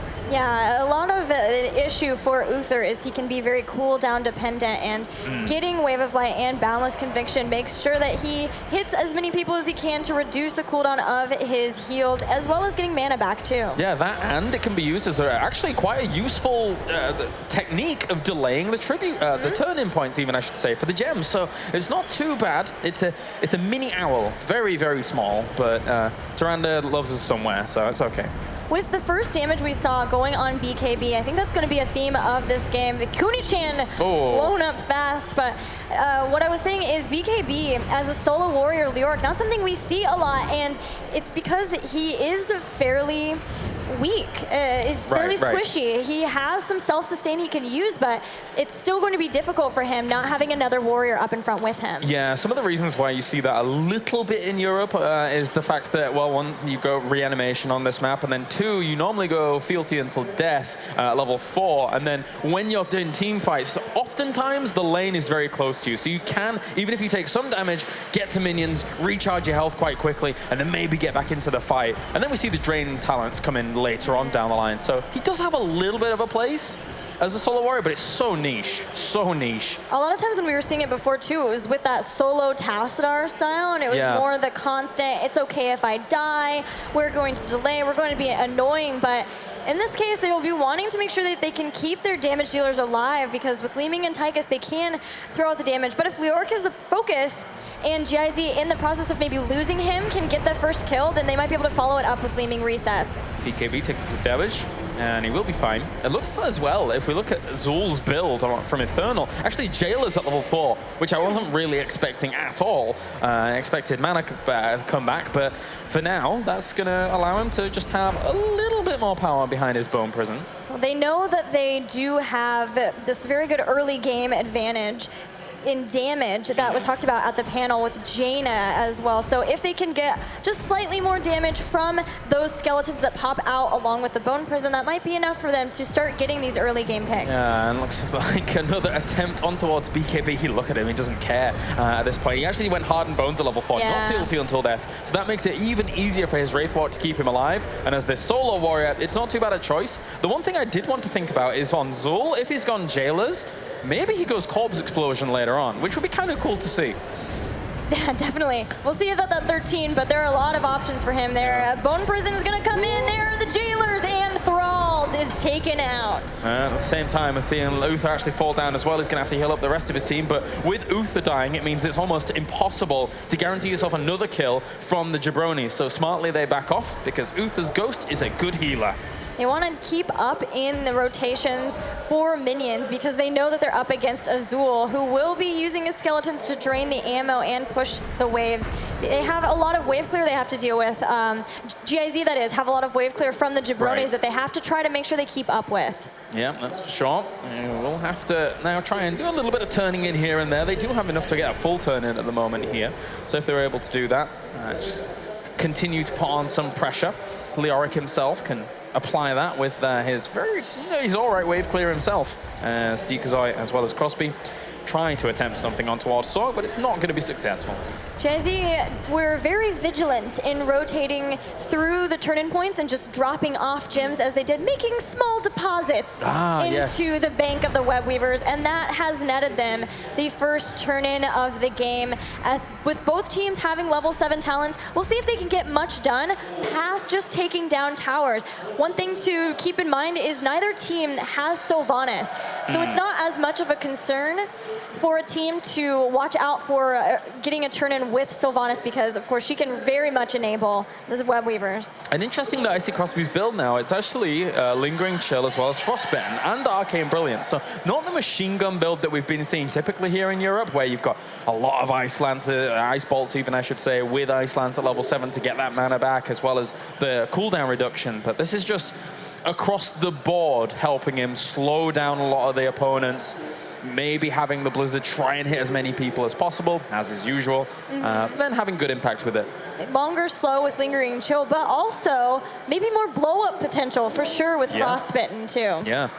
If you're able to land the full combo, and all we ever see here at the moment is Ring of Frost in this region, and people can hit them. It's pretty strong, What has been interesting to me throughout this event is less Wizened Duelist. In fact, I don't know if I've seen anybody pick up Wizened Duelist, and even in NA it was starting to move away from that, going to Quicksilver Bullets, sometimes even pairing up with getting a Draft Overflow at 4 for the increased explosion radius, so that you do have like more range, more safety for Greymane players. Yeah, I see a lot of it is Eyes in the Dark, right? Thick Skinny's gone, sorry, I do apologize. Normally it's, Normally it is Eyes in the Dark, yeah. But yeah, you're right, Wizened Duelist, has Snitch played it this tournament? I can't, looking back in my notes, do they have a Greymane? Because if they do, normally he goes Wizened Duelist. Well, since we got a pause, I may as well look through my notes, it's not a big deal. Yeah, I think a lot of it has come down to, well, Tyrael has been banned a lot. Yeah. So they don't have as much safety, maybe with the Greymane players. Before I thought it was maybe that Greymane was being shifted some into the ranged players play, so that they could still have a double warrior along with the Greymane, and they didn't feel like they could go for that more volatile play, but I'm not sure. What do you think of it? I like Wizened Duelist if you're going to have someone who is very confident in their Greymane abilities, and again, someone like Snitch, which I'm pretty sure he did play in one of the games. I see it in one of the Dignitas games. He may have gone. I'll check back later. But yeah, you're seeing, as you say, way more of the Quicksilver Bullets here on a lot of these guys, just because they want to be safer, as you say. Absolutely. Even though they have a Divine Shield, it's still only Uther that they're relying on, and there's a lot of people who are going to be counting on Uther. There's Zul and Greymane and ETC who will all be up in front. And Jaina, she should be staying, in a healthy range, but you never know what might happen if GIZ wants to jump in like that. Yeah, that's not good. So unfortunately, Link got there just a little bit too late and wasn't able to help out. Li Ming, though, whoa. You're not a frontliner, lady. Go back to the end of the line. She has dominance, she has calamity. Yes. But she's still squishy. Yes. Well, that will be the end of the first Web Weaver phase for GIZ. No forts down, but all of them took some damage, about to half health, so that's pretty nice, especially if they could get another one fairly quickly. They only have 37 gems, and if they can get to heroic abilities, they might be able to stall Jabronis just long enough to get those gems needed for another one. All right, just haunting it out. Wraith walking away there for a moment. Here is BKB. Stork waiting in the wings, looking for Eternal, doesn't quite get it. Backlash was even activated as an attempt to just ward off any kind of pressure that was going to come along, and he will base and get out of there. few gems were turned in by ETC, but they've hit that point now where the Jabronis are facing heroic abilities for GIZ that they just don't have yet. Ooh. And with heroic abilities comes March of the Black King to try to help Leoric with that sustainability. Yeah, now this is where Greymane has to be a little bit careful about going in. When I say a little bit careful, I mean very careful. A lot careful? If he ends up in a situation where, well, Leoric, he's going to be unstoppable during all of that, and if he aims towards you, Greymane, you're going to be in a lot of trouble. I think this might be the first March of the Black King we've seen in the tournament. I think second. Now, I think there was one yesterday. Don't quote me on that, but yeah, I mean, it's rare, is what you're saying. It's rare. Definitely. Entomb, far more popular pick. They won't have the ability to lock somebody down inside of the tomb, but it will help him if he can hit a lot of people. If they've caught them grouped up, maybe after a sundering, then he can go in and hit a lot of people. It will heal himself up for 7% of his maximum health every hero he hits. All right, interesting stuff. Water Elemental coming out for Crosby. So does the Water Elemental's chill effect actually proc Frostbitten as well as the Lingering Chill? I can't quite remember. As long as it's chilled, yes. Right, okay, so that's kind of strong synergy there. And then on the other side, it's the Skeletal Mages coming out for Zul. So later on, if Decozoy end up going into execution, he's going to do massive, easy peasy damage. Slows upon slows upon slows, and he can go have free reign in Worgen form, but that's not until 16. So what can GIZ do before that point? And that starts with another Webweaver turn-in, taking advantage of having heroics first, a fort down, working on towers in mid, allowing the top Webweaver to clear up the second fort, and getting them a very healthy experience lead. Yeah, this is getting a lot of value. Danstown's going to move in there, try and push back BKB as well as the rest of the members of GIZ, but it's not too easy. They still get themselves at least another tower. And that Webweaver up the top still has about 33% health, though, or even just a little bit more, I should say. And Eternal trying to get in there, swings away with that giant scythe. Will clean it up, not losing too much more. This is a time where the Jabronis want to get a fight right before GIZ can get 13 talent tier over them, so if they can get a fight, then they can turn in their gems, because they're starting to hold a lot more than you would feel comfortable with in fighting. Of course, if they could get the turn in first and get rid of some of those before a big fight, that'd be great, but that might not be an option for them as GIZ are following them right behind. The Sundering comes out, followed up by the Feral Spirit Cleanse to get Danatan out of there, and 13 is almost here. It's on the horizon for GIZ. The positioning with that, as well as the March of the Black King, was actually really good. Eternal might pay for this turn-in with his life, but at least he got the turn-in in with the gems going down. And actually using Skeletal Mages, Divine Shield built as well, and they're even going on towards BKB. He dies before he can even Wraith Walk away. That is going to be a 1-for-0, and they save Eternal during that turn-in. That was great play by the Jabronis. So if the Jabronis can get a lot done here, push the lanes out versus GIZ so that they have to play massive cleanup after this turn-in, then there's a potential for a second Webweavers from the Jabronis, because they didn't lose any gems in that fight, they didn't even lose any heroes, and they had stacked up so much getting to this point. And it's going to help them start to get ahead in experience for GIZ, start looking toward that Executioner maybe at 16. Yeah, that is going to be maybe a swing in their favor. We'll see as it continues on. They're about to get themselves that 13 themselves, as you mentioned. And one thing that's interesting to me is that Leoric taking Spell Shield at 13, just trying to keep himself a little bit alive for longer. You have to as a solo Leoric, but kudos to BKB. As much as he did die just then, he's actually done pretty well on solo Leoric that I am normally quite skeptical of. Yeah, he's been way more focused with his talents at keeping himself alive, helping out his support versus maybe that Drain Hope build that we see focused for lots and lots of damage. I mean, even level 7 Ghastly Reach, which increases Skeletal Swing's range by 25%, isn't necessarily him looking for more damage. It's him saying, I want to be able to slow more people and make sure that they're not getting onto my backline. Yes, controlling the job of the warrior to keep people off of Kuni-chan and Spixie, but everyone in GIZ now with 13 against Jabronis, also in the same tier, want to stop this potential second turn-in, which they still have plenty of gems. Last time someone snuck up to top, and turn them in. It was, I can't remember, I think it was Zul who got up there, or Dikazoy, but don't want to let them do that this time. They're trying to make sure they keep tabs on everybody here from the Jabronis. The interesting thing now is we're level 13, Crosby gets himself Icy Veins, which means that we already said he had great blow-up potential with the fact that he has Frostbitten, etc. But now he has even more blow-up potential with the fact that he can just reset everything and be a happy, happy snowman with his water elemental as well. So it's going to be scary if anybody goes near Jaina when she has all of her cooldowns good to go. She's like the new Li Ming. Yeah. So scary. So scary. Just without resets. But that's okay, because Dikazoy can have his resets.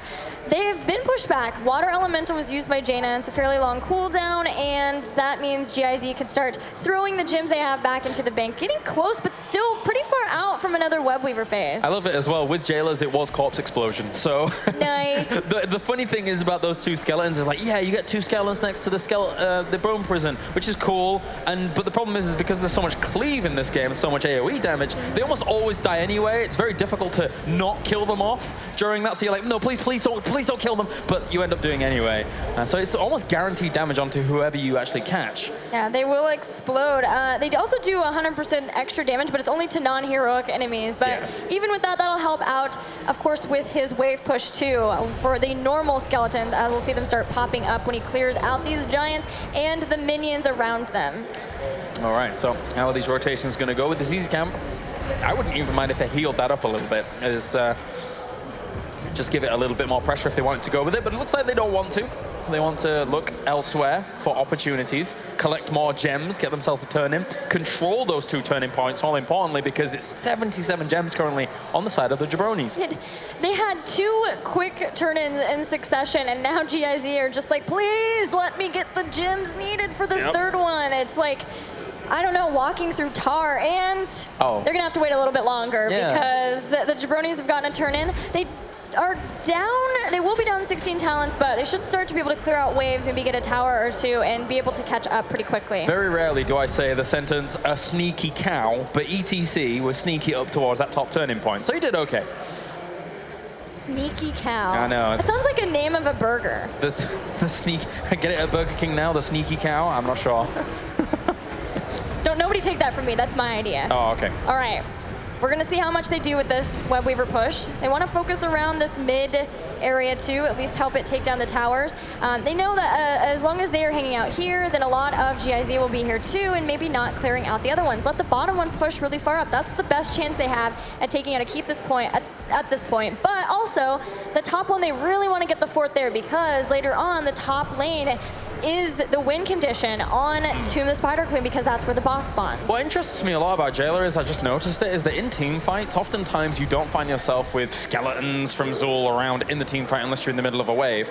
Now, with Jailer, then the skeletons instantly pop in the middle of a team fight. It actually disrupts a lot of what Li Ming does. Obviously, it's difficult for an Arcane Orb to move past a skeleton, because if it hits them, then you're really doing nothing to your opponent's team. So, a nice little nuance there to note. It's kind of like when you see a new Barak.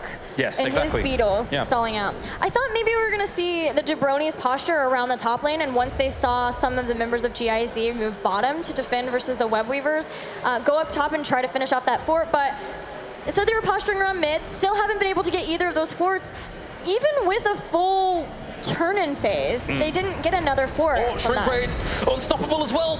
Stay gets out there, Stork gets away on the Thrall. He had so much popped on towards him with that Ancestral Heal, just barely able to save him. He's still on the run. Will he still die? Yes, he will here. The Jabronis go full focus on Thrall. Will take BKB with him without that march being popped.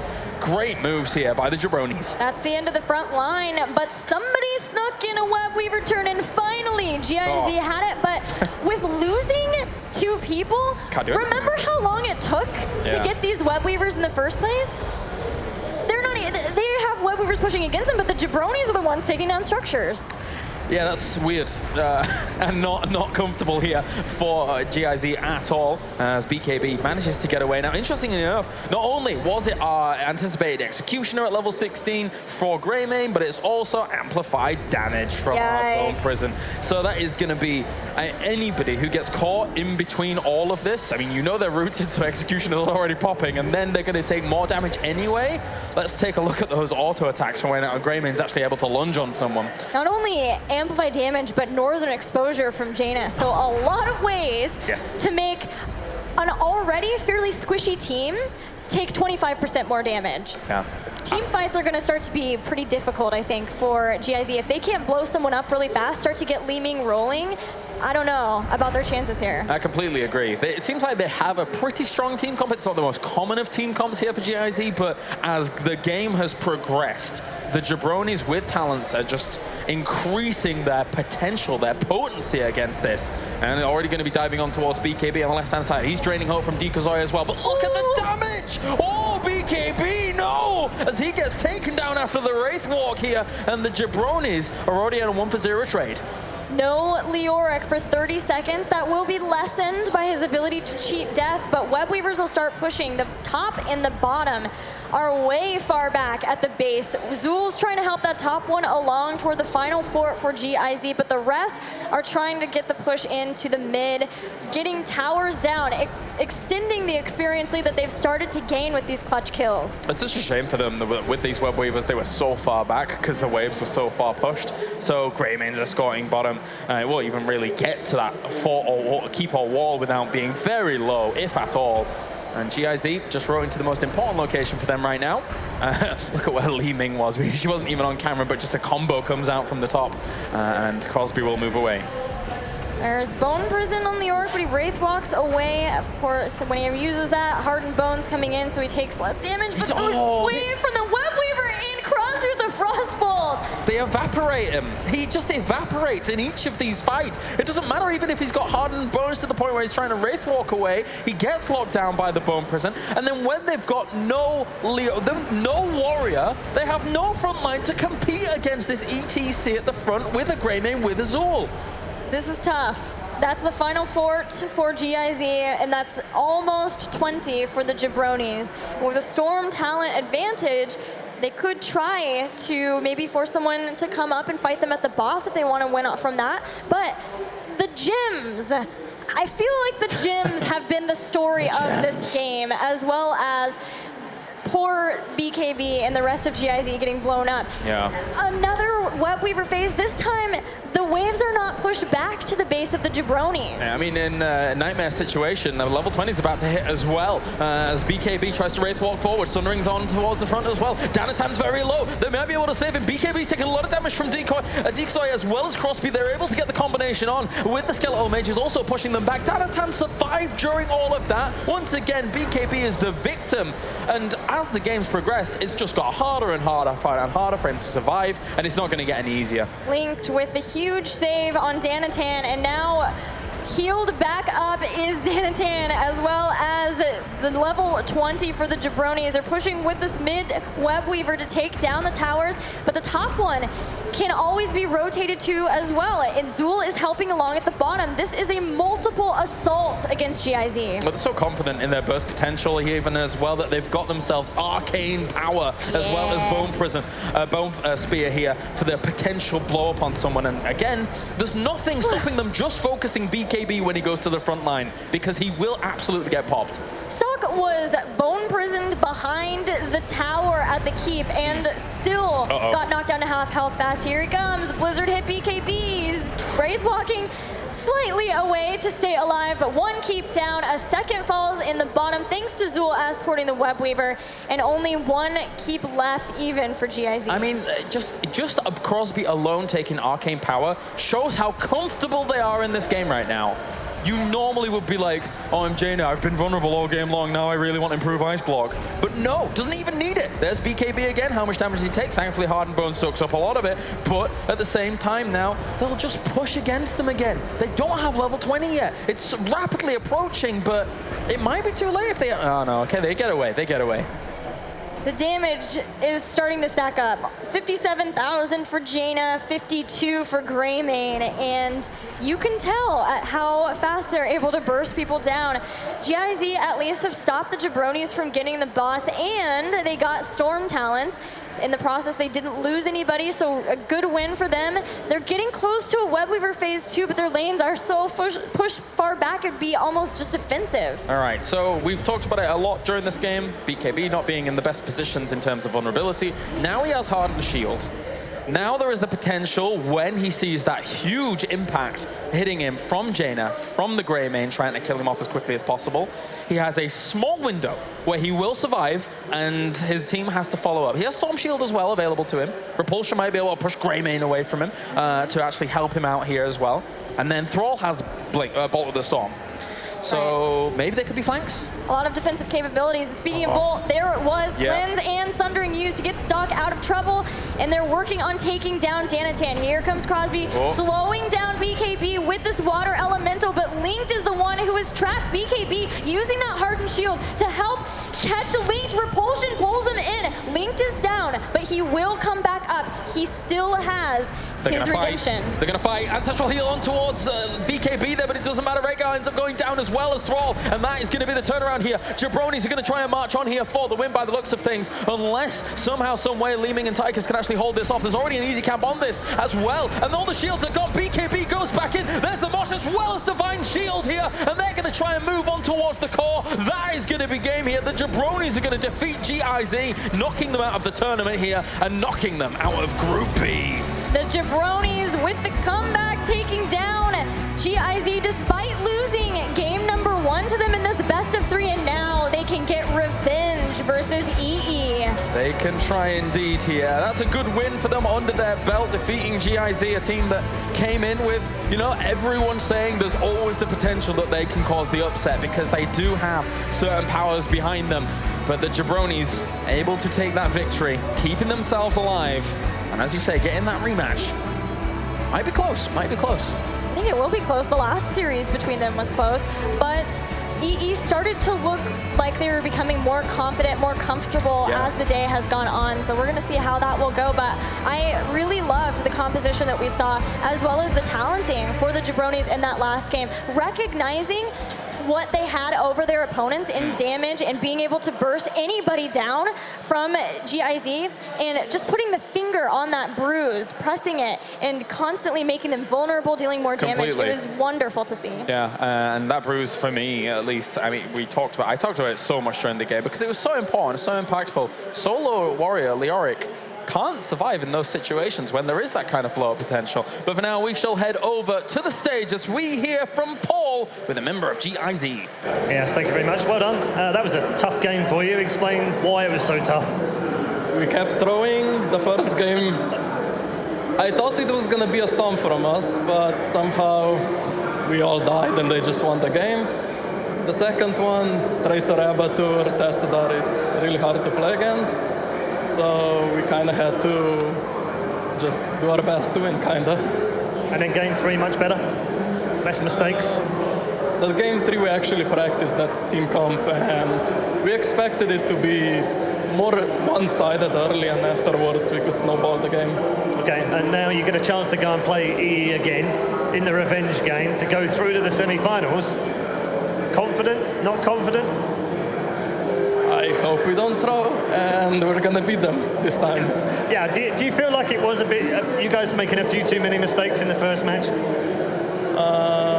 I think at least the Curse game, when we went core, we could have played it slowly and got 20 and probably win 10. Or everyone just committed to the core call that time. All right, well, best of luck, well done.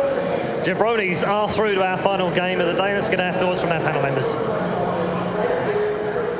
All right, thank you very much, Paul. And wow, that was a really tight series here. Let me tell you as much.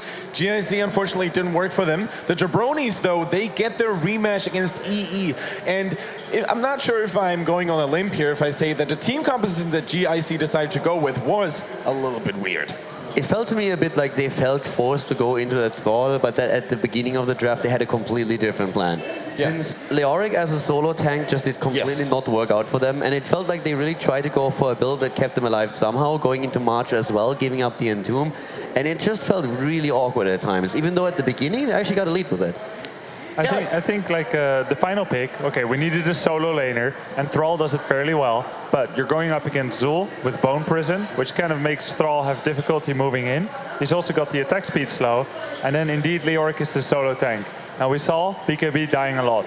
Sometimes he's in front, but also like for the final pick, if you need a solo laner, you can also take Johanna and Muradin, put them in the bottom lane. It works pretty okay, and you've got someone to dive in with you. Because Thrall can't do that against Zul. It's really difficult.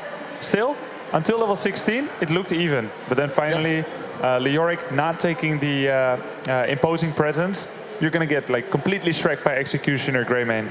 Yeah, and definitely. And I'm pretty sure that Jay-How knows exactly why he's the master of highlights. Well, we're going to see basically the beginning of the end and how this whole thing ended. And there was the team comps that we saw. But this was the last part. As you see, Stalk get in a weird position. And Datatan really gets targeted. And things are looking really bad. March of the Black King comes in. But then all of a sudden, there's somebody named Uther who's right in the middle. And they target him and they kill him. But guys, it's post 20. He gets isolated by Li Ming. But he's going to be back. And we see that the Jabronis recognize this. They instantly turn. And you see Greymane go in. He takes out Thrall. He takes out the rest of the team, basically, as he continues the assault. You can see the amount of pursuit there. But it's like, this is twice now I've seen Uther be, he either suicides, we saw it in the Misfits game, or he comes in here. It's not the priority target. He actually does more when he's dead, and he's going to be back. Target anybody but him. Anybody. And then Greymane just like cleans up. Yeah, he's just like, thanks. I feel completely enabled now because Uther's still at my back. And you already see like at the end of that, before Greymane started to just like clean up, 2 or 3 targets per solo that he just looks at it just like, yeah, I got this. Just like, let me do my thing. So the thing is, though, Kaldor and I had a little bit of a conversation about that as well. Solo Leoric, as we said, kind of a debatable choice here as well. But Johanna, for example, would have been a much more protective and defensive choice there. I really feel it would have been the last pick. They would have been making a completely different choice. It's just like they went into this draft, they had an idea, they wanted to go Leoric so that they have a bit more wave clear. They want to go for a double tank. Then the draft goes a completely different way than what they expected. And then at the end, as Grubby said, they need a solo laner. They want someone that can deal with it. And then they think like, well, if we add a second tank, who can really fill that position so that we can still contest the rotation? And they say like, let's do Thrall. He still has a little bit of tankiness there. He can deal with the solo lane. Can we make that work? They thought they could. In the end, it turned out they couldn't. It almost feels like Sonya, her level 4 talent, breaks the Bone Prison.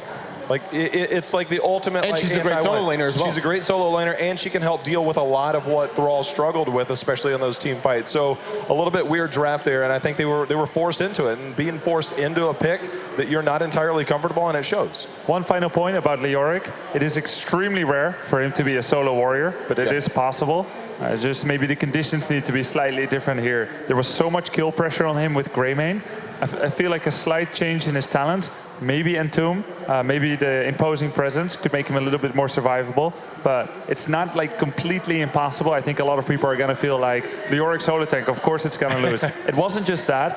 We also, of course, saw very well playing Jabronis. Their comp worked. And now Zul with the 100% win rate. Finally. The return of Zul, thank you. It was also very intelligent usage of skeletal mages. It's not like the fight started and he's like, here, let's go. He used it a lot to chase down people once they were forced on the retreat. Yeah, definitely. And of course, we now have a little bit of a different perspective on the bracket here coming in from Group B, because there's only one best of 3 left to be played here today on the second game of the Heroes of the Stormfall Regionals number 2. So Misfits, they have made it, as you can see in the upper half of the bracket, whereas we now have the deciders match between the Jabronis and of course EE. And these teams have met earlier already, and it was one of the tightest and most exciting series that we have faced or witnessed up to now. I'm very happy about that last match. I'm going to get to cast that, and this is the second time. And the first time, it was definitely the most exciting match that we had so far. So I can't wait. And EE, of course, had a little bit more time to study their future opponent. And as Gilly, I think, pointed out earlier, is that they got more comfortable as the tournament went on. J-How, do you think that's going to affect their gameplay at all here? I wonder if them having a break will help. Yep. But then we see these two teams, I almost wonder, I mean, you're in a realm that you're not used to being in. You're now playing to get to the top 4 in the playoffs. You still have BlizzCon in the back of your mind, but in the here and now, you're still trying to play tomorrow. And that could amount to a lot of pressure on certain people that are going to be on this team that might not have the experience of some of the other guys. It's actually true. Like, it seems so silly to think about that one, but a large part of pro gaming and any pro competition is living in the present. There's this famous sportsman who said, "I'll be a happy man if I ever play one complete game in the present, not thinking about past shame or mistake and not thinking about what's coming up." And it has happened to me too before, I must admit. Thinking there's such a big challenge waiting tomorrow that today doesn't really matter. It's a poor form of despair, but it can happen if you're not in a good state of mind. Yeah, and of course, guys, we're going to behold the goodness. Of course, that is the next best of 3 between the Jabronis and EE. After a short commercial break, though, let's take a time to rest and settle ourselves. So don't go anywhere, guys. We'll be back in a bit.